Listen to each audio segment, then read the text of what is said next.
அதன் அர்த்தம் எங்களுக்கு தெரிய வேண்டும் என்று சொல்லி கேட்கிறதை நாம் பார்க்கிறோம். இந்த 2 பேருடைய முகங்கள் துக்கமடைவதற்கு ஒரு காரணம் இருந்தன. அது என்னவென்று சொன்னால், அவர்கள் கண்ட சொப்பனம். அல்லேலூயா. அவர்கள் கண்ட சொப்பனம். ஒரு மனுஷனுடைய முகம் எதை காண்பிக்கும் என்று சொன்னால், அவனுடைய அகத்தை காண்பிக்கும். அல்லேலூயா. ஆகவே தான் சொல்லுவார்கள் பழமொழி, அகத்தின் அழகு முகத்திலே தெரியும், அகத்தின் அழகு முகத்திலே தெரியும் என்று சொல்லுவார்கள்.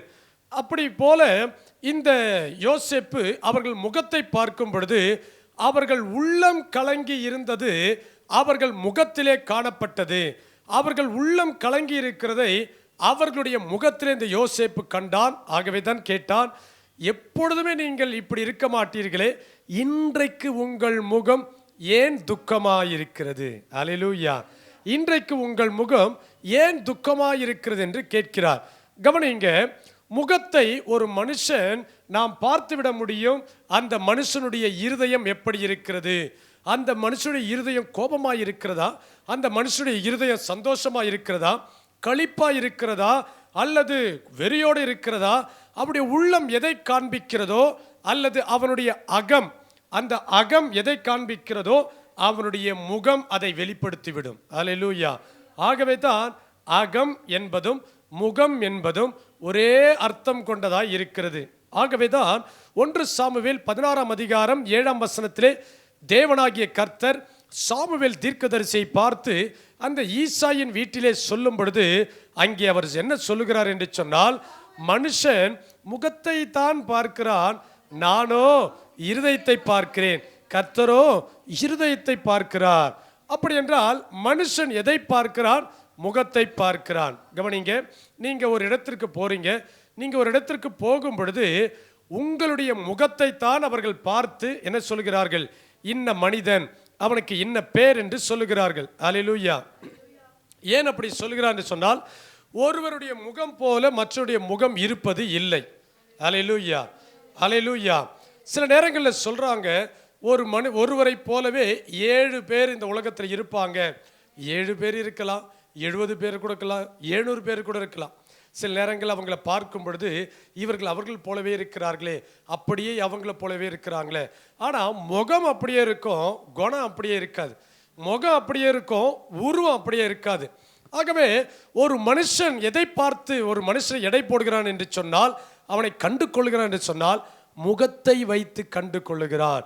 அவனுடைய முகத்தை வைத்துத்தான் முதலாவது சொல்லுகிறார்கள், இவன் அழகுள்ளவன், இவள் அழகுள்ளவள், இவன் இப்படிப்பட்டவன், அவன் இந்த சுபாவம் உடையவன், இவள் இவ்வளவு திறமையுடையவள், இவன் இவ்வளவு மேன்மையானவன் என்பதை அந்த முகத்தை வைத்தே அவர்கள் கணக்கிடுகிறதை நாம் பார்க்கிறோம்.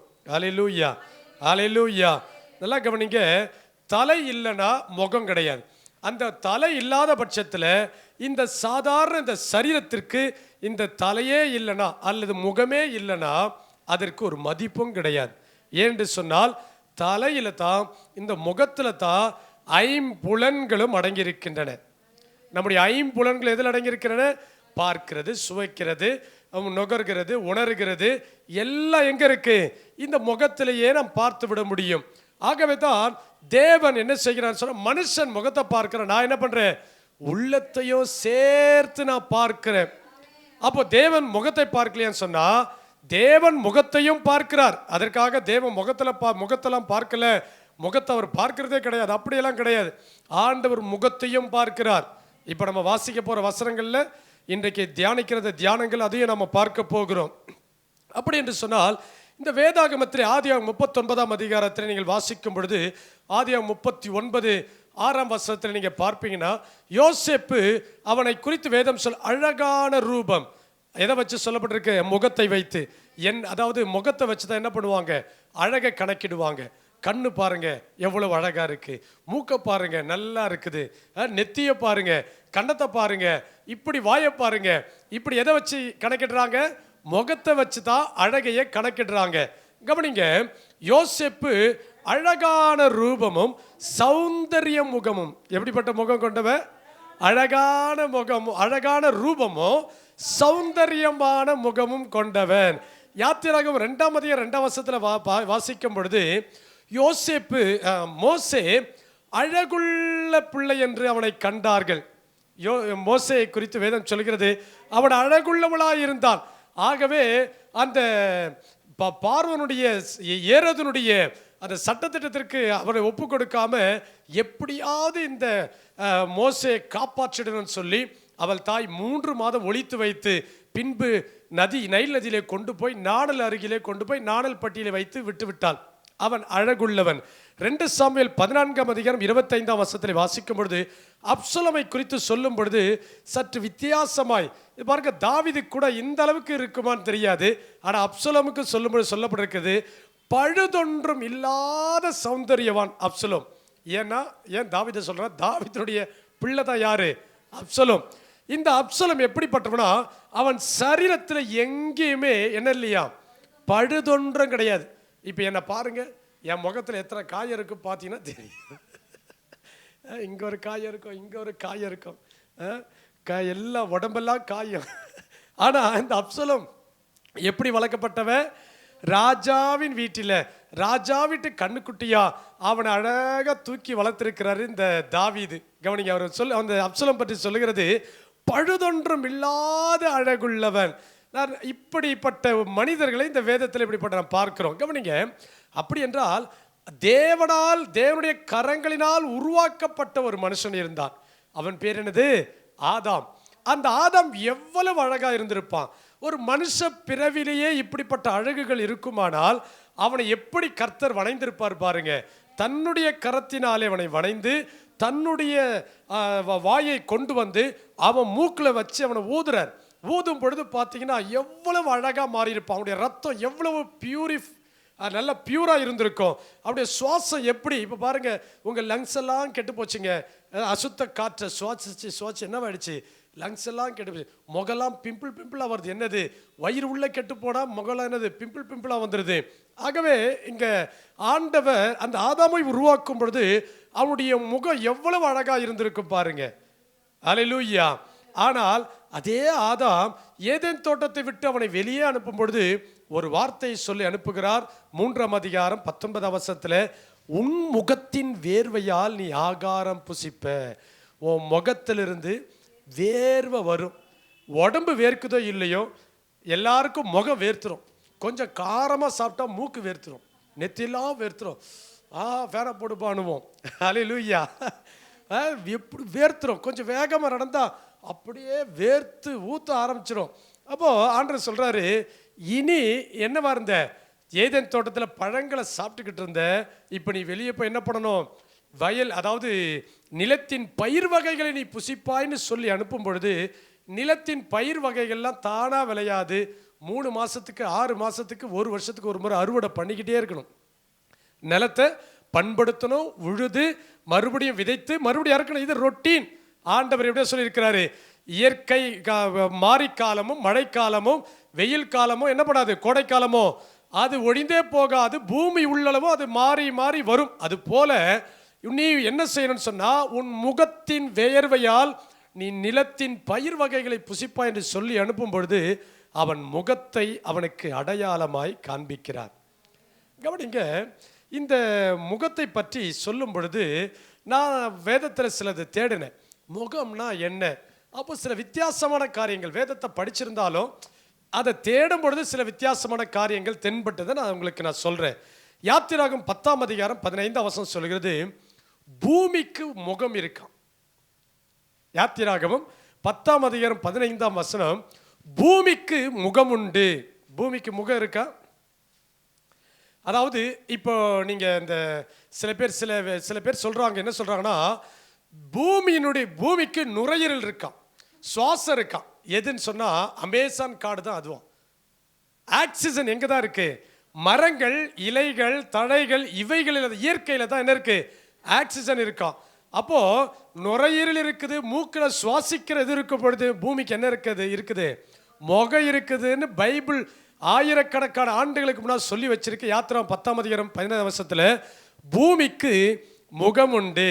யோபு 38ஆம் அதிகாரம் 30ஆம் வசனம் சொல்லுகிறது, ஆழத்திற்கு முகம் இருக்கிறது. ஒருவேளை அது பூமிக்குரிய ஆழமாக இருக்கலாம், கடலுக்கான சமுத்திரத்திற்கான ஆழமாய் இருக்கலாம், ஆழத்திற்கும் ஒரு முகம் இருக்கிறது என்பதை யோபு புஸ்தகத்திலே 38ஆம் அதிகாரம் 30ஆம் வசனத்திலே வாசிக்கிறோம். 2 சாமுவேல் 10ஆம் அதிகாரம் 9ஆம் வசனத்திலே வாசிக்கும் பொழுது இராணுவங்களுக்கு படை முகம் என்று ஒன்று இருக்கிறதாம். இராணுவங்களுக்கு என்னது? படைமுகம். நல்லா கவனிங்க. ஒரு 1,00,000 பேர் இராணுவம் இருக்கு. அப்போ அந்த 1,00,000 இராணுவ வீரர்கள், படை வீரர்கள் வர்றாங்கன்னு சொன்னா, அவங்க எதிர்த்து வர்றாங்க இல்லையா, அவங்களுக்கு முன்னால நிற்கிறது என்னதான்? அந்த ஃப்ரண்ட் ரோல இருக்கிற ஆட்கள் தான் யாரு? முகங்கள், படைமுகம். படைமுகம் எப்படி இருக்கு? வீரமா வருதா, சோர்ந்து போய் பயந்து போய் வெள்ளக்கொடியை தூக்கிட்டு வருதா, இல்லை யுத்தம் செய்வதற்காக எதை பார்த்து தெரிஞ்சிடலாம்? அந்த ஃப்ரண்ட்ல வர்ற படைமுகத்தை வச்சு தெரிஞ்சுக்கலாம். அல்லேலூயா, அல்லேலூயா. அது மாத்திரமல்ல, அப்போஸ்தலர் 27ஆம் அதிகாரத்தை நீங்கள் வாசிக்கும் பொழுது நிறைய துறைமுகங்கள், துறைமுகம், பைபிளை நீங்க நிறைய வாசிக்கலாம். துறைமுகம். நல்லா கவனிங்க. இது என்ன தெரியுமா? கடலுக்கு ஒரு முகம் இருக்கு. கடலுடைய கரைக்கு ஒரு முகம் இருக்கு. அந்த முகம் என்னது? துறைமுகம். துறைமுகம். எதை தேடித்தான் கப்பல் வரும்? அந்த துறைமுகத்தை தேடி தான் வரும். அப்போ முகம் என்று சொன்னாலே அதற்கு ஒரு விசேஷமான ஒரு காரியம் இருக்கு. ஏனென்று சொன்னால் முகம்தான் எல்லாவற்றிற்கும் முன்னாலே செல்லுகிறது. முகம்தான் அதற்கு அடையாளம். முகம்தான் மிக மிக முக்கியமான ஒரு காரியம். கவனிங்க, ஆண்டவர் சொல்லும் பொழுது கூட என் சமூகம் என்று சொல்லுகிறார். யாத்திராகமம் புஸ்தகத்தில் 33ஆம் அதிகாரத்திலே 14-15 வாசிக்கும் பொழுது என் சமூகம் என்ன சொல்கிறார்? என் சமூகம் என்று சொன்னால் சமூகம், தேவன் நம்மோடு கூட இருப்பதுதான் சமூகம். ஆங்கிலத்தில் மை பிரசன்ஸ், வெறும் பிரசன்ஸ் வராது, மை பிரசன்ஸ். அதாவது அது சொன்னாதான் தேவனுடைய சமூகம் என்று முழுமையான அர்த்தம். பிரசன்ஸ் என்று சொன்னா எது வேணாலும் என் பக்கத்தில் இருக்கலாம், எது வேணாலும் இருக்கலாம், ஒரு விலங்கு இருக்கலாம், ஒரு பொருள் இருக்கலாம், எந்த மனிதர். ஆனா தேவனுக்குரிய சொல்லும் பொழுது அவருடைய சமூகம் என் பக்கத்தில் இருக்குமானால் அவர் என்னோடு கூட இருக்கிறார் என்பதுதான் அர்த்தம். எப்படி? ஆவியா இருந்தாலும் அவள் ஆள் தத்துவம் முடியவராய் இருக்கிறார். எனக்கு முன்னால அவர் போகிறார். ஒரு ரதத்தில் நம்மளை வச்சு ஆண்டவர் கூட்டிட்டு போறாருன்னா, ரதம் இருக்கும், ரதத்தை இழுத்துக்கிட்டு போது எதுவா இருக்கும்? குதிரையா இருக்கும். குதிரைக்கு முன்னால என்னதான் இருக்கும்? முகம்தான் இருக்கும். எப்பொழுதுமே முகம் என்பது முன்னால் இருக்கக்கூடியது, அதுதான் முன்னால் இருக்கக்கூடியது. அப்படி என்றால் ஆண்டவர் அவர் சமூகம் எனக்கு எப்பொழுதும் எனக்கு முன்னால் இருக்கிறது, என் பக்கத்தில் இல்லை, அவர் முன்னால போகிறார், நான் பின்னால் அடிச்சுவடுகளை பின்பற்றி வருவேன். சங்கீதம் 23 அதைத்தான் சொல்கிறது. நன்மையும் கிருபையும் என்னை தொடரும், நான் யாரை பின்தொடருவேன்? மெய்ப்பனை நான் தொடருவேன், நன்மையும் கிருபையும் என்னை தொடரும். அல்லேலூயா, அல்லேலூயா. கவனிங்க, இவ்வளவு முகங்கள், இத்தனை வித்தியாசங்கள் இருக்கின்றன. தேவனுக்குரிய முகமும் இருக்கின்றன, மனுஷருக்குரிய முகமும் இருக்கின்றன. அது மாத்திரமல்ல, நிறைய முகங்களை பற்றி வேதம் பல விதமான முகங்கள், கோப முகம், எரிச்சல் முகம், மாற்று முகம், என்னென்னவோ ஏகப்பட்ட முகங்களை பற்றி வேதம் சொல்லுகின்றன. ஆனால் இன்றைக்கு ஒரு சில காரியங்களை நாம் பார்க்க போகிறோம். அதற்கு முன்னால நம்முடைய முகத்தை நாம எப்படி பார்க்கிறது? நம்முடைய முகத்தை நாம் எதில் பார்க்கிறோம்? நல்லா கவனிக்க, 2 காரியங்களை பார்க்கலாம். ஒன்று கண்ணாடி, இன்னொன்று தண்ணி. ஒன்று கண்ணாடி, இன்னொன்று தண்ணி. இப்போதான் ஃபோட்டோலாம் வந்திருக்கு, கேமராலாம் வந்திருக்கு, விட்டுருங்க. இயற்கையாகவே 2 காரியங்களை நம்முடைய முகத்தில் பார்க்கலாம். கண்ணாடி கூட எப்படின்னு சொன்னால், ஆரம்ப நாட்களில் கண்ணாடி கிடையாது. அந்த பிராஸ் இருக்கு இல்லையா, வெண்கலத்தில் நல்லா அழகாக பாலிஷ் பண்ணி அந்த காலத்தில் தர்ப்பணம்னு ஒன்று வச்சுருந்தாங்களாம். அது பேர் தான் என்னது? கண்ணாடி. கண்ணாடி கண்டுபிடிக்கிற காலத்திலேயே தான் முகம் எப்படி இருக்குன்னு பார்த்து தெரிஞ்சுக்கிட்ட மனுஷன் அந்த பிராஸ் என்ன பண்ணா, அழகாக பாலிஷ் பண்ணி பல பல பல பல பலன்னு மாற்றி முகத்தை பார்த்துருக்கிறான். அப்போது என்னுடைய முகத்தையே நான் பார்ப்பதற்கு 2 காரியங்கள் இருக்குது. அதை வேதம் சொல்கிற நீதிமொழிகள் 27:19 தண்ணீரிலே முகத்துக்கு முகம் ஒத்திருக்குமா போல. 1 கொரிந்தியர் 13ஆம் அதிகாரம் 12ஆம் வசனத்தில் வாசிக்கும் பொழுது கண்ணாடியிலே நாம் நம்மை நிழலாட்டமாய் பார்க்கிறோம். சரி, இப்போ முகம் என்று சொல்லும் பொழுது நம்முடைய வேதத்தில் அந்த முகத்தை பற்றி என்ன எழுதியிருக்கிறது, அதனுடைய ஆசீர்வாதங்கள் என்ன? ஒரு 3 காரியங்களை மாத்திரம் நாம் சுருக்கமாய் இன்றைய ஆசீர்வாதத்திற்காக ஒரு வாக்குத்தத்தமாய் அதை நாம் பார்க்க போகிறோம். சங்கீதம் 34 சங்கீதம் 5 சொல்லுகிறது, அவர்கள் அவரை நோக்கி பார்த்து பிரகாசம் அடைந்தார்கள். அல்லேலூயா. அவர்கள் அவரை நோக்கி பார்த்து பிரகாசம் அடைந்தார்கள், அவர்கள் முகங்கள் வெட்கப்படவில்லை. ஆண்டவர் இந்த மாதம் நம்முடைய முகங்களை வெட்கப்படுத்த விடமாட்டார். ஆமென் சொல்லுங்க பார்க்கலாம். என் முகம் என்ன பண்ணாது? வெட்கப்படாது. ஏனென்று சொன்னால், நான் கர்த்தரை நோக்கி பார்க்கிறேன். நான் யாரை நோக்கி பார்க்கிறேன்? கர்த்தரை நோக்கி பார்க்கிறேன். நான் அவரை நோக்கி பார்த்து கொண்டே இருக்கிறபடியினால் நான் மனுஷனுடைய முகத்தை பார்க்கல, பிசாசின் முகத்தை பார்க்கல, இந்த உலகத்தின் காரியத்தின் முகத்தை பார்க்கல. என் முகம் தேவனை நோக்கி பார்க்கிறது. ஆகவே தான் அவர் சொல்லுகிறார், அவர்களுடைய முகங்கள் வெட்கப்படாது. அவர்கள் முகங்கள் என்ன செய்யாது? வெட்கப்படாது. 123 சங்கீதம் 1 சொல்லுகிறது, பரலோகத்தில் வாசமாய் இருக்கிறவரே, உம்மிடத்தில் என் கண்களை ஏறெடுக்கிறேன். பரலோகத்தில் வாசமாய் இருக்கிற என் தேவனே, உம்மிடத்தில் என் முகம், என் கண்கள் உம்மையே நோக்கி இருக்கும். அல்லேலூயா, அல்லேலூயா, அல்லேலூயா. கவனிங்க, சூரியனுக்கு ஒரு மகிமை இருக்கு, சந்திரனுக்கு மகிமை இல்லைன்னு சொல்றாங்க. ஆனால் வேதத்தில் மகிமை எழுதப்பட்டிருக்கு. இந்த விஞ்ஞானிகள் என்ன சொல்றாங்கன்னா, சந்திரன் எப்படி பிரகாசிக்கதாம், சூரியனிடத்திலிருந்து ஒளியை பெற்றுக்கொண்டு பூமியிலிருந்து பார்க்கும்பொழுது அது பிரகாசமாக இருக்கிறதா. அல்லேலூயா, அல்லேலூயா. அப்படி என்று சொன்னால், அந்த சூரியனுக்கு நேராய் இந்த சந்திரன் எப்பொழுதும் அது தன்னை சூரியனுக்கு நேராய் வைத்து கொண்டிருக்கிறபடியினால் அது பிரகாசம் அடைகிறது. என்றைக்கு பூமிக்கும் அந்த சூரியனுக்கு நடுவில் அந்த சூரியனை மறைச்சிக்கிட்டு வருதோ, அன்னைக்கு தான் கிரகணம் வருது. என்ன கிரகணம்?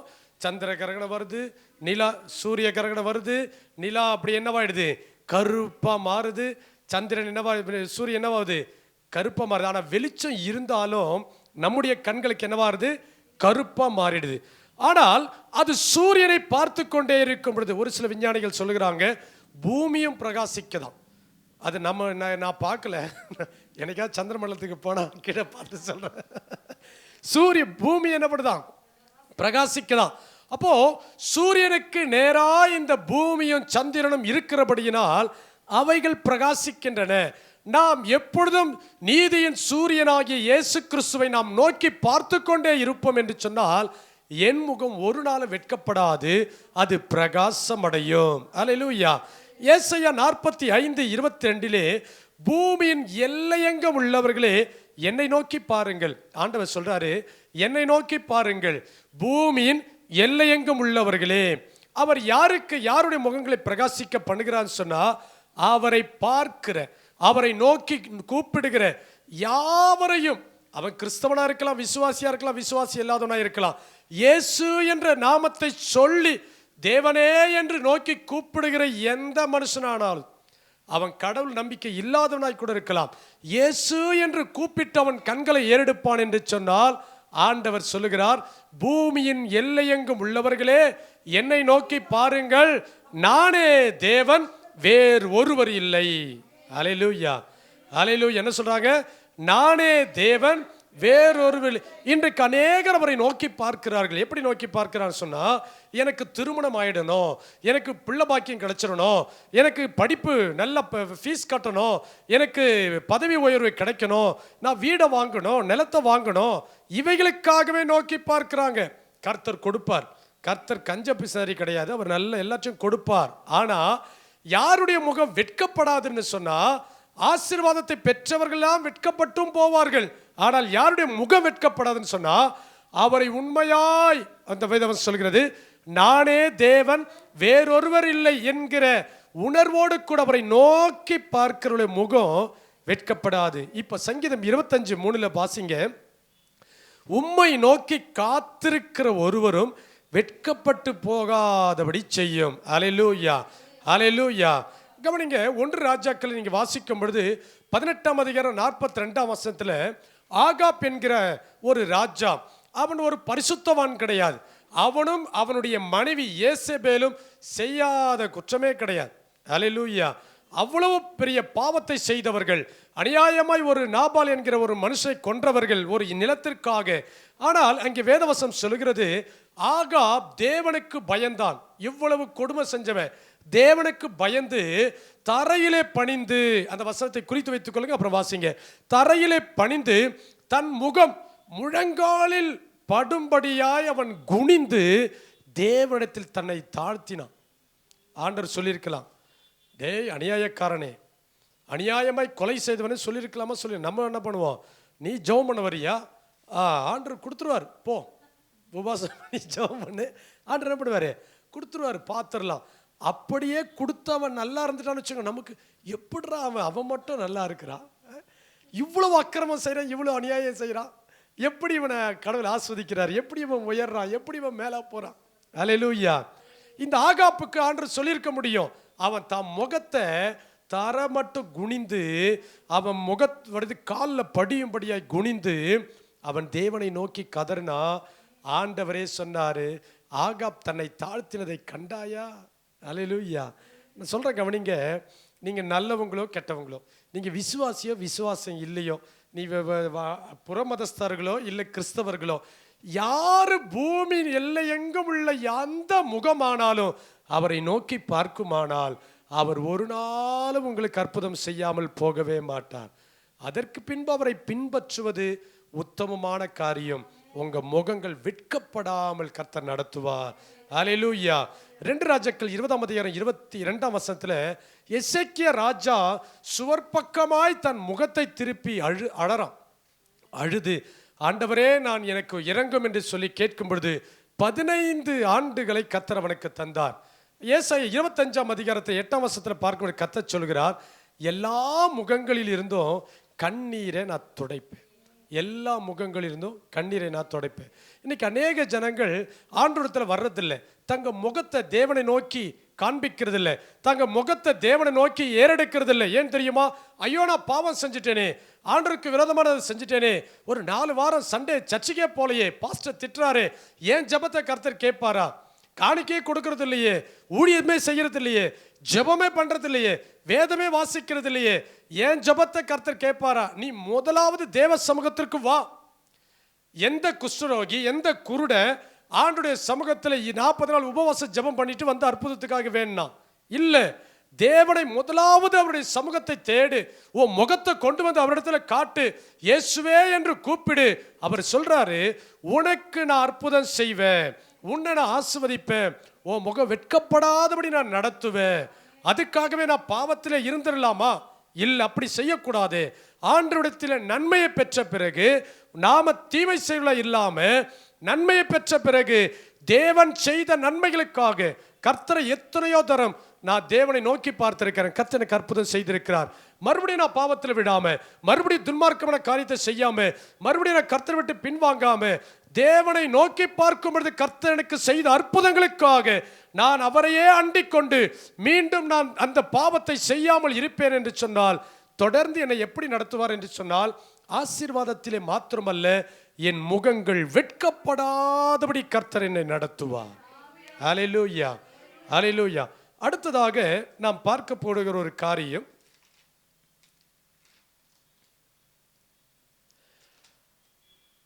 நீதிமொழிகள் 15:13 நாம் வாசிப்போம். நீதிமொழிகள் 15:13 வாசிப்போம். மனமகிழ்ச்சி முகமலர்ச்சியை தரும், மனோ துக்கத்தினாலே ஆவி முறிந்து போம். நல்லா கவனிங்க, முகத்திற்கு இன்னும் ஒரு முக்கியமான ஒரு காரியம், நான் ஏற்கனவே இன்ட்ரோடக்ஷன்ல சொன்னது போல மனமகிழ்ச்சி ரொம்ப முக்கியம். அல்லேலூயா. கர்த்தர் எதை பார்க்கிறாரு? இருதயத்தை பார்க்கிறார். அப்போ மனசு, அந்த இருதயம் இருக்கு பார்த்தீங்களா, அந்த மன மகிழ்ச்சி எதை மகிழ்ச்சி தரும்? முக மலர்ச்சியை தரும். முகம் மகிழ்ச்சியாக இருக்கணும் அவசியமே கிடையாது. மனம் மகிழ்ச்சியாக இருந்தால் முகம் மலர்ந்துடும். எப்படி ஒரு நல்ல பூச்செடிக்கு தண்ணீர் ஊற்றும் பொழுது, உரம் போடும் பொழுது, அது உள்ளே அந்த சத்துக்களை எல்லாம் வாங்கி அந்த தண்டுகள் வழியாய் போய் அந்த பூக்கள், ரோஜா பூக்கள் அல்லது மல்லி பூக்கள், அந்த பூக்கள் எல்லாம் எப்படி, சூரியகாந்தி பூக்கள், அந்த என்னது மேரிகோல்டு, அது பேர் என்னது, சூரியகாந்தியில் இன்னொரு பூ, அதெல்லாம் பார்த்தீங்கன்னா வாடவே வாடாத மல்லியும் இருக்குது. இப்படிப்பட்ட பூக்கள் எல்லாம் அந்த பூக்கள் என்ன செய்கிறதா, அழகாக அது முகத்தை காண்பிக்குதான். அல்லேலூயா. அது மேலே தண்ணியை ஊற்றுறாங்க, பூக்கள் மேலே தண்ணி ஊற்றுறோம், பூக்கள் மேலே உரம் போகிறோம். இல்லை, அதனுடைய உள்ளே இருந்து வருகிற ஒரு உரம். அல்லேலூயா. அதனுடைய சாறு, அதனுடைய நீர் எல்லாம் கவனிக்க. எவ்வளோ பழங்கள் இருக்குது, அந்த பழங்கள் எல்லாம் எப்படி அழகாக கனியாக சுவையாக மாறுது. அது எங்கிருந்து அப்படியெல்லாம் கிடைக்குது? அந்த தண்டுகளில் இருக்கிற சிறிய சிறிய நுண் துளைகள், அந்த துளைகள் வழியாக அது சாறு உறிஞ்சப்பட்டு அது பழுக்கும் பொழுது நல்ல பழமாக, நல்ல மலராக, நல்ல தானியங்களாக அது வளர்கிறது. ஆகவே தான் தேவன் சொல்லுகிறார், மன மகிழ்ச்சி, உன் இருதயத்திற்குள் இருக்கிற மகிழ்ச்சி முகத்திலே மகிழ்ச்சி முகம் மலர்ச்சியை தரும். அல்லேலூயா. நீதிமொழிகள் 21:19 சொல்லுகிறது, துன்மார்க்கன் தன் முகத்தை கடினப்படுத்துகிறான். ஆமென் சொல்லுங்க பார்க்கலாம். முகம் சந்தோஷமா இருந்தா கூட துன்மார்க்கன் என்ன பண்ணுவானா, முகத்தை கடினப்படுத்துவான். ஏன் கடினப்படுத்துவான்னா, சந்தோஷமே உள்ள இருந்தாலும் அந்த சந்தோஷத்தை வெளியே காட்டக்கூடாது. நான் துன்மார்க்கமான மனுஷன் பார்த்தீங்கன்னா அவன் எப்படி இருப்பான், கடினமான முகத்தை வச்சிருப்பான். நம்முடைய தேவனுடைய பிள்ளைகள் கடினமான முகத்தை வச்சிருக்க கூடாது. ஒரு தீங்கு செய்வதற்கோ, பிள்ளைகளை கண்டிக்கிறோம், அல்லது குடும்பத்தில் சில காரியங்களை எச்சரிக்கிறோம், சபையில் சில காரியங்களை கண்டிக்கிறோம், அதுவல்ல. இது துன்மார்க்கமான மனுஷன் தன் முகத்தை கடினப்படுத்துவான், இறங்கவே மாட்டான், கொடூரமான காரியங்களை செய்வான், அவன் முகத்தில் இரக்கமே இருக்காது. அல்லேலூயா. பாருங்க, துன்மார்க்கன் எப்படி பண்ணுறான், கடின முகத்தை வச்சிருக்கிறான். ஆதியாகமம் 4:5-6 சொல்லுகிறது, காயின் ஆபேல் நல்ல காரியங்களை செய்கிறான், அவனுடைய காணிக்கை தேவன் அங்கீகரித்தார் என்று அறிந்தவுடன் அவன் முக நாடி வேறுபட்டது. என்ன வேறுபட்டது? முக நாடி வேறுபட்டது. ஏன் வேறுபட்டதுன்னு சொன்னா, பொறாமை, துன்மார்க்கம், உள்ளத்துக்குள்ள எரிச்சல், உள்ளத்துக்குள்ள கசப்பு, வன்கண், அவன் உள்ளத்துக்குள் இருக்கிற சுபாவம் என்ன காண்பிக்க சொன்னா, அவன் முக நாடி வேறுபடுகிறது. ஆதியாகமம் 31:2-5 சொல்லப்பட்டிருக்கிறது, லாபான் முகம் நேற்று இருந்தது போல, நேற்றுக்கு முந்தா நாள் இருந்தது போல இல்லை. யார் சொல்றது? யாக்கோபு சொல்றான், என் மாமனார் முகத்தை நான் இத்தனை வருஷமா 20 வருஷம் பார்த்துட்டு தான் இருக்கிறேன், அவர் அப்போ இருந்தது போல இப்போ கிடையாதுங்க. ஏன் கிடையாதுன்னா, அவர் முகம் இப்போ மாறி போச்சு. ஏன் மாறி போச்சுன்னு சொன்னா, இவன் என்கிட்ட வேலைக்கு சேர்ந்த இந்த யாக்கோபு என்ன பண்றான், ஆசீர்வாதமாக மாறிக்கிட்டே இருக்கிறான், அவனுக்கு எல்லாம் சேர்ந்துக்கிட்டே இருக்குது, அவன் மட்டும் எப்படி இப்படி ஆசீர்வாதமா மேலே மேலே மேலே வந்துக்கிட்டே இருக்கிறானே, இவனுக்கு முகமே மாறிடுச்சு. கர்த்தர் சொல்றாரு 3ஆம் வசனத்துல, கர்த்தர் என்ன சொல்றாரு, யாக்கோபுக்கு தரிசனமாகி, நீ உன் பிதாக்கள் தேசத்திற்கும் நீ உன் இனத்திற்கும் தேசத்துக்கும் என்ன பண்ணு, புறப்பட்டு நீ திரும்பி போ, இதுக்கு மேலே இங்கே இருக்காதே. ஒருத்தர் வீட்டுக்கு போறீங்க, அவங்க முகம் மலர்ச்சியா இல்லை, அவங்க உள்ள நீங்கள் போனதுனால சந்தோஷமா இல்லைன்னா என்ன பண்ணுங்க, தண்ணி கூட குடிக்காதீங்க. உங்களை சந்திச்சதுக்காக ஸ்தோத்திரம்னு சொல்லிட்டு வந்துக்கிட்டே இருங்க. நீங்கள் வந்ததே உங்களுக்கு பிடிக்கல, எனக்கு பிரியாணியை கொடு, எனக்கு காப்பியை கொடு, எனக்கு தோசை 2 சுட்டு கொடுன்னு சொன்னால் அவனுக்கு இன்னும் என்னவாகும், எரிச்சல் அடையும். நீங்கள் போன பிறகு சும்மா இருந்த அந்த ஆளை கூட நீங்கள் கிளப்பிட்டு வந்து வீட்டில் என்னவாயிடும், ஒரு குழப்பமோ ஒரு சண்டையோ, மறுபடியும் நீங்கள் திட்டுவாங்கன்னு தான் வெளியே வருவீங்க. உங்கள் முகத்துக்கு முன்னால் திட்டலனா கூட பின்னால் திட்டுவாங்க. ஆகவே ஒருத்தருடைய முகம் அது நீங்கள் போனதுனால மலர்ச்சியாக இல்லையா, இருதயம் மகிழ்ச்சியாக இல்லையா, நீங்கள் ஸ்தோத்திரம் பண்ணிக்கிட்டு வந்துக்கிட்டே இருங்க. அல்லேலூயா, அல்லேலூயா. பாருங்க, இந்த யாக்கோபுக்கு ஆண்டவர் சொல்றாரு, இதுக்கப்புறம் நீ என்ன பண்ணாத, இங்க இருக்காத, நீ கிளம்பி போ, ஏன்னா அங்கே வைத்து ஆசீர்வதித்தவரும் அவர்தான், நீ போகிற இடத்துல உன்னை ஆசீர்வதிக்க போகிறோம் நான் தான், நீ கிளம்பி போன்னு சொல்லி அவனை அனுப்புகிறார். அல்லேலூயா, அல்லேலூயா. பாருங்க, நீதிமொழிகள் 18:14, மனுஷனுடைய ஆவி அவன் பலவீனத்தை தாங்கும், முறிந்த ஆவி யாரால் தாங்கக்கூடும்? மனுஷனுடைய ஆவி என்ன பண்ணும், அவனுடைய பலவீனத்தை தாங்கும். ஆனா அந்த மனுஷனுக்குள்ள இருக்கிற முறிந்து போன ஆவியை நீங்க தாங்கவே முடியாது. ஏன் இன்றைக்கு அநேக குடும்பங்கள் பிரிக்கப்பட்டிருக்கின்றன? ஏன் பிரிந்து போகிறார்கள்? ஏன் அநேக குடும்பங்கள் டைவர்ஸ்க்கு நேராக கோர்ட்டுக்கும் போலீஸ் ஸ்டேஷனுக்கு ஏன் அலையிறாங்க? எத்தனையோ குடும்பங்கள் சிதைந்து போயிருக்கின்றன. எத்தனையோ பிள்ளைகள் அனாதைகளாக இருக்கிறார்கள். எத்தனையோ பேர் ஏன் பிரிந்தோம் என்று வருத்தத்தில் இருக்கிறாங்க. எத்தனையோ கொடுமையான காரியங்கள் இந்த உலகத்தில் நாம் பார்க்கிறோம். அதற்கெல்லாம் காரணம் என்ன சொன்னோம்? முறிந்து போன ஆவிகள். முறிந்து போ, இதற்கு மேல என்னால் வாழ முடியாது, இனி சாவதை தவிர எனக்கு வேற வழியே இல்லைன்னு சொல்லக்கூடிய எத்தனையோ முறிந்து போன ஆவிகள் இந்த உலகத்தில் இருக்கின்றன. ஆகவே தான் தேவன் வருகிறார். பாருங்க, 1 சாமுவேல் 1ஆம் அதிகாரத்தில் அன்னாள் அப்படிப்பட்ட ஒரு இருதயத்தோடு இருந்தாள். அன்னாள் அப்படிப்பட்ட ஒரு இருதயத்தோடு இருந்து அவள் முறிந்து போன ஒரு ஆவியோடு, அவள் உள்ளத்தில் சந்தோஷம் இல்லை, அவள் உள்ளத்தில் அமைதி இல்லை, அவள் உள்ளத்தில் மகிழ்ச்சி இல்லை.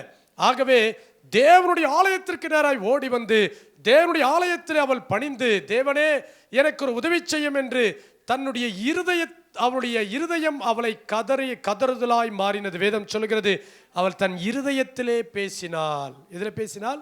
இருதயத்திலே பேசினாள். அவள் சந்தோஷமா இல்லை, அவன் முகம் துக்கமாக இருக்கிறதையும் சோகமாக இருக்கிறதையும், அவன் அவ்வளவு டயர்டாக இருந்திருப்பா போல இருக்கு, முகத்தை அப்படி வச்சிருந்திருப்பா போல இருக்குது. அந்த ஆசாரியன் ஏலி சொல்றாரு, அவன் குடிச்சு வெறிச்சிருக்கிறா போல இருக்குது. ஆகவே தான் அவன் என்ன பண்றா, ஒண்ணுமே பேசாம என்னத்தையோ புலம்பிட்டு இருக்கிறா. ஆனா அவள் சொல்றா, என் இருதயத்தை தேவனுடைய சமூகத்தில் ஊற்றினேன். முறிந்து போன ஆவிகள் இப்படி தான் இருக்கும். ஆனால் ஆண்டவர் சொல்றாரு, இந்த முறிந்து போன ஆவி முகமலர்ச்சியா மாறணும்னு சொன்னா நீ என் சமூகத்திற்கு வா, நான் உன்னை ஆஸ்வதிப்பேன். இந்த மாதம் முழுவதுமாய் கர்த்தருடைய முகத்தை நோக்கி பாருங்க. ஆண்டவரே, என் முகம், என்னுடைய மனம் எப்படி இருக்கணும்? மகிழ்ச்சியா இருக்கணும் ஆண்டவரேன்னு சொல்லுங்க. உங்க முகம் மலர்ச்சி அடையும். அல்லேலூயா. நெகேமியா 2ஆம் அதிகாரத்தில் 2ஆம் வசனத்தை நீங்க வாசிப்பீங்கன்னா, நெகேமியாவை பார்த்து அந்த ராஜா சொல்லுகிறான். அவன் என்ன சொல்கிறான்னு சொன்னா, நீ துக்கமுகமாய் இருக்கிறது என்ன? நீ துக்கமுகமாய் இருக்கிறது என்ன? அவனை பார்த்து கேட்கிறான், உனக்கு வியாதி இல்லையே, உனக்கு மன துக்கமே ஒழிய வேறொரு துக்கம் இல்லை. அவன் சொல்லுகிறான், என் தேசத்திலே என்னுடைய பட்டணம் எருசலேம் பட்டணம், எங்கள் தேவனுடைய ஆலயம், அந்த பட்டணம் அலங்கங்கள் இடிக்கப்பட்டிருக்கின்றன, ஆலயம் கட்டப்படாமல் இருக்கின்றன. அந்த துக்கத்தினால் அவன் நிறைந்திருந்தான். அண்ணாலோ தனக்கு பிள்ளை வேண்டும் என்ற துக்கம், இவனோ ஆலயம் கட்டப்படவில்லையே, ஜனங்கள் சிதறடிக்கப்பட்டிருக்கிறார்களே, ஐயோ இந்த ஆலயத்தில் ஆராதனைகள் நடைபெறணுமே, இவைகளெல்லாம் இல்லாமல் இருக்கிறது என்கிற ஒரு துக்கம் இந்த நெகேமியாவுக்குள் இருந்தது. அந்த துக்கத்தை அந்த ராஜா கண்டு கொண்டு அவனே அந்த ஆலயத்தை கட்டுவதற்கும், அந்த மதில் சுவர்களை கட்டுவதற்கும், அந்த பட்டணத்தின் சுவர்களை கட்டுவதற்கும் இந்த ராஜாவே அவனுக்கு உதவி செய்தான். அல்லேலூயா, அல்லேலூயா. நீதிமொழிகள் 15:15 சொல்கிறது, சிறுமைப்பட்டனுடைய நாட்கள் தீங்குள்ளவைகள், மனரம்மியமோ நித்திய விருந்து. அந்த மனரம்மியம் எங்கே இருக்கும்? தேவனிடத்தில் இருக்கு. ஆகவே தான் இயேசு 14ஆம் அதிகாரம் யோவான் 1 சொன்னார், உங்கள் இருதயம் கலங்காதிருப்பதாக என்னிடத்திலே விசுவாசமாயிருங்கள், தேவனிடத்தில் விசுவாசமாயிருங்கள். அப்போ நம்ம முகம் மலர்ச்சி அடையணும்னு சொன்னா நம்ம மனசு, நம்முடைய மனம் மகிழ்ச்சி அடையணும். அப்போ நம்முடைய மனம் மகிழ்ச்சி அடையணும்னா தேவ சமூகம் ஒன்றே நமக்கு ஆறுதல். அல்லேலூயா. வேற எந்த இடத்தையும் தேடி போகாதீங்க. தேவ சமூகம், எப்பொழுதுமே தேவ சமூகம். கர்த்தரை நான் தேடுவேன், கர்த்தரை நான் சார்ந்து கொள்வேன், கர்த்தரை நான் அண்டிக் கொள்வேன். இன்னைக்கு ஒரு தேவை இருக்கா, நான் கர்த்தருடைய சமூகத்துக்கு வருவேன். ஒரு பிரச்சனை இருக்கா, அந்த பிரச்சனை கர்த்தருடைய சமூகத்தில் சொல்லுவேன். ஏதோ ஒரு காரியத்தை எனக்கு விரோதமாக பேசுகிறாங்களா, மனுஷங்கிட்ட பேசாதீங்க, தேவ சமூகத்தில் வாங்க. மன மகிழ்ச்சி முகமலர்ச்சி தரும். கடைசியாக ஒரு காரியத்தை நான் சொல்கிறேன். யாத்திராகம் 33ஆம் அதிகாரம் 11ஆம் வசனம். யாத்திராகம் 33:11.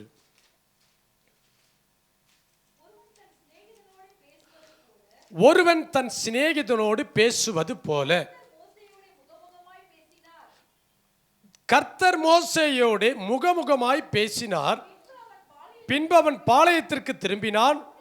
நூனின் குமாரனாகிய யோசுவா என்னும் அவனுடைய பணிவிடைக்காரனாய் இந்த வாலிபன் ஆசாரிப்பு கூடாரத்தை விட்டு பிரியாதிருந்தான். இதை வசனங்கள் நீங்கள் குறித்துக் கொள்ளுங்க. யாத்திரா 33, 34 வைத்துக் கொள்ளுங்க. நீங்கள் இந்த அதிகாரங்களை நீங்கள் தியானிங்க. நான் உங்களுக்கு சொல்கிறேன். மோசே தேவனோடு 40 நாட்கள் அவர் மலையின் மீது இருந்துட்டு கீழே வர்றார். ஆண்டவர் எப்படி பேசினார்னா, முகமுகமாய் பேசினார். எப்படி பேசினார்? ஒரு சிநேகிதன் கவனிங்க. ஃபோனில் பேசுனா கூட ஃப்ரெண்டு சொல்லுவான், டே நான் நேரில் வந்து சொல்கிறேன்டா எல்லாத்தையும். என்ன சொல்லுவான்? நேரில் வந்து சொல்ல. அது ஃபோன்லலாம் சொல்ல முடியாது. என்ன பண்ணுறேன்? நேரில் வந்து சொல்கிறேன். நேரில் வந்தாலும் அதை தான் சொல்ல போகிறான். ஆனால் அந்த ஃப்ரெண்டோட முகத்தை பார்த்துக்கிட்டே அந்த பிரச்சனைகளை சொல்லும் பொழுது அவனுக்கு என்னவாயிடுது, மனசெல்லாம் லகுவாக மாறிடும். கவனிங்க, யோனத்தானும் தாவீதும் எப்படி இருந்தாங்கன்னா, ஒரு ஒரு ஒரு சிநேகிதர்கள், அதாவது ஸ்திரீயின் சிநேகத்தை போல சிநேகிதர்களாய், அவ்வளவு சிநேகம் உள்ளவர்களாய் இருந்தாங்க. அப்போ தேவன் என்ன பண்ணுறாரு, ஒரு தகப்பனை போல அல்ல, ஒரு நண்பனை போல வர்றார். நண்பனை போல வந்து சிநேகிதன் எப்படி பேசுவானோ அப்படி போல மோசனிடத்தில் முகமுகமாய் பேசுகிறார். இப்படி பேசின தேவனோடு பேசின முகம் இப்போ அவர் மலையிலிருந்து கீழே இறங்கி வர்றார். 34ஆம் அதிகாரம் சொல்லுகிறது, மலையிலிருந்து இறங்கி வர்றார். அவர் முகம் எப்படி இருந்தது தெரியுமா? பிரகாசமா இருந்தது. மோசேயின் முகம் பிரகாசமா இருந்தது. இந்த முகம் எங்கிருந்து வந்தது? அவர் மலைக்கு ஏறி போகும் பொழுது அந்த முகம் அப்படி இல்லை. ஆனா இறங்கி வரும் பொழுது அவருடைய முகம் பிரகாசமா இருக்கிறது. எப்படி என்று சொன்னால், 40 நாட்களும் தேவனோடு முகமுகமாய் முகமுகமாய் முகமுகமாய் பேசிக்கொண்டே இருக்கிறார். அல்லேலூயா. இயேசுவுடைய சீடர்களுக்கு ஒரு பேர் இருந்தது. என்ன சொன்னாங்க தெரியுமா? அவர்கள் அவரோடு இருந்தவர்கள் அல்லவா அப்படின்னு ஒரு பேர். ஏன்னா அவங்கள போலவே இவங்க இருக்கிறாங்க. ஏன் யூதாஸ் காரியத்து கெத்செமனே தோட்டத்தில் இயேசுவை காட்டி கொடுக்கணும்? ஏன் இயேசு கிறிஸ்து தெரியாதா யாருக்கும்? இல்லை. இயேசு கிறிஸ்துவோடு இருக்கிறவர்களும் இயேசு கிறிஸ்துவும் ஒன்றாவே இருந்ததுனால எல்லாம் அவங்க முகெல்லாம் அதே போல பிரகாசமாக மாறிடுச்சு. அல்லேலூயா. அப்போ தேவனோடு இருக்கிற பிள்ளைகள் அதே போல பிரகாசம் உடையவர்களாய் மகிமை நிறைந்த ஒரு முகமாய் அவர்களுக்கு காணப்படும். ஆகவே தான் மோசே இறங்கி வரும் பொழுது அவனுடைய முகம் வித்தியாசமாக இருந்தது. என்ன காரணம்? 40 நாட்கள் சிநேகிதனோடு பேசுவது போல தேவனோடு முகமுகமாய் அவன் பேசிக்கொண்டே இருந்தான் தேவனோடு. அப்படி என்று சொன்னால் அவன் கீழே வரும் பொழுது அவனுடைய முகத்தை யாராலும் பார்க்க முடியல. அப்படிப்பட்ட முகம் வேணுமா? ஒரு மனுஷனையும் பார்க்காம, ஒரு மனுஷனுடைய சத்தத்தையும் கேட்காம, எந்த ஒரு நாய்ஸும் இல்லாம தனிமையில் 40 நாட்கள் உபவாசம் இருந்து பாருங்க. அப்படிப்பட்ட ஒரு மகிமை கிடைக்கும். நான் பொய் சொல்ல உண்மையாக சொல்றேன். ஃபோன் இருக்கக்கூடாது, எந்த சவுண்டும் இருக்கக்கூடாது, எந்த டிஸ்டர்பன்ஸ் இருக்கக்கூடாது, எந்த மனுஷனுடைய முகத்தையும் நீங்க பார்க்கக்கூடாது. தனிமையில் தேவ சமூகத்தில் எங்கேயாவது போய் ஒரு மனுஷனையும் பார்க்காம 40 நாள் உபவாசம் இருந்து பாருங்க. அப்படிப்பட்ட ஒரு மகிமையான முகம் உங்களுக்கு கிடைக்குதா இல்லையாப்பா? அல்லேலூயா. கவனிங்க, அவர் சொல்றாரு இந்த 34ஆம் அதிகாரம் 30ஆம் வசனத்தில், அவன் முகம் பிரகாசிக்கிறதை கண்டார்கள். 35ஆம் வசனம் சொல்லுகிறது, முகத்தில் முக்காடு போட்டு கொண்டு தான் வந்தான். ஏன்னா அந்த பிரகாசத்தை யாராலும் பார்க்க முடியல. 29ஆம் வசனம் சொல்லுகிறது, அவன் தன் முகம் பிரகாசிக்கிறதை அவனுக்கு தெரியல, அறியாதிருந்தான். ஏனென்று சொன்னால் அவன் தேவனோடு இருந்ததுனால. எல்லாம் கவனிங்க, இந்த 40 நாள் ஜபம் கடந்த நாட்கள் தொடர்ந்து பண்ணோம் இல்லையா? அந்த 40 நாள் ஜபம் முடிஞ்ச பிறகும் அதே மறுநாள் சாயந்தரம், அதுக்கு அடுத்த நாள் சாயந்தரம், ஒரு வாரத்துக்கு மேலே எனக்குள்ள ஒரு பதட்டம் இருந்துக்கிட்டே இருந்தது. ஐயோ சர்ச்சுக்கு போனோம் 40 நாள் முடிஞ்சிடுச்சு. ஐயோ சர்ச்சுக்கு போகணும், மெசேஜ் எடுக்கணும், ஆயத்தமாகணும். கவனிங்க, அந்த பதட்டம் ஒரு 2 நாள் ஜபத்துக்கு தெரியாது, ஒரு வாரம் ஜபத்துக்கு தெரியாது. 40 நாள் தொடர்ந்து அந்த ஜபத்தை செஞ்சு பாருங்க, ஒரு பதட்டம் வரும். தேவ சமூகத்திற்கு நான் போகணும், தேவ சமூகத்திற்கு போகணும். எனக்கு ஒரு ஆசை, ஆனால் முடியுமான்னு தெரியல. இந்த லெண்டேஸ் 40 நாள் வருது இல்லை, 5 to 6 இங்கே ஒரு ஜபம் பண்ணலாமா? மார்னிங் 5 to 6, மார்னிங் சொல்கிறேன், 5 to 6 ஈவினிங் நடக்கிற ஆராதனை நடக்கட்டும், அப்படி ஒரு நடத்தணும். அப்போ 40 நாட்கள் தேவனோடு அப்படியே தொடர்பில் இருக்கிறவர்களுடைய முகம் மகிழ்ச்சியாய் அல்லது மகிமையானதாய் பிரகாசம் உள்ளதாய் மாறுங்க. அல்லேலூயா. உங்களை பார்க்கிறவங்க எப்படி பார்க்க? தேவ தூதரை பார்ப்பது போல, தேவனை பார்ப்பது போல. அல்லேலூயா. மத்தேயு 17:2 சொல்லுகிறது, அவர் முகம் சூரியனை போல பிரகாசித்தது.